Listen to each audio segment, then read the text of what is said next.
Best actor male goes to Namir Khan for अमार इन कर्ज़े जां। I think नमीर ने इतनी ज़बरदस्त एक्टिंग की है, इतनी ज़बरदस्त एक्टिंग की है। I am really impressed, I am very happy and I am very excited that हमारी इंडस्ट्री में एक बहुत अच्छा टैलेंट आया है और उसको हम और नए ड्रामों में देखेंगे। The way he presented Amar's insecurity, his जनूनीपन, his impulsiveness, and then for me the best was जब कत्ल कर देता है असद का, फिर वो जो सुकून से बैठे हैं ना, उसके फेस पे जो एक सुकून है, जो लिबरेशन है, जो फ्रीडम है, कि वो एक चीज़ निकल गई, he is high on killing him, you know, it was really really very brilliant the way he performed all these emotions. And then उसके बाद वो जब बीनिश को दिखाता है उसकी बॉडी असद की, आई फील कि अमार की जो डीपेस्ट डार्केस्ट लेवल्स थे वो नमीर ने इतने खूबसूरत तरीके से पोर्ट्रे किए हैं, इतने खूबसूरत तरीके से उनको रिफ्लेक्ट किया है। फिर जब नशवा आती है और नशवा उससे बात कर रही होती है and he is crying, so you know there is something in him that is still there because he could have replied back, लेकिन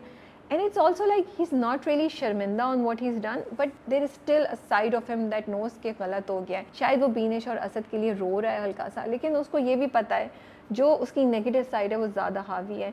और जो सबसे इम्पॉर्टेंट बात थी वो ये कि आफ्टर अ टाइम अमार के ज़्यादा डायलॉग नहीं थे, नमीर डिडंट हैव मेनी डायलॉग्स, और या बहुत रोने धोने वाले सीन नहीं थे। जेल में जो सीन है वो बड़े सटल हैं, जो नशवा आके बैठती है वो बड़े सटल हैं।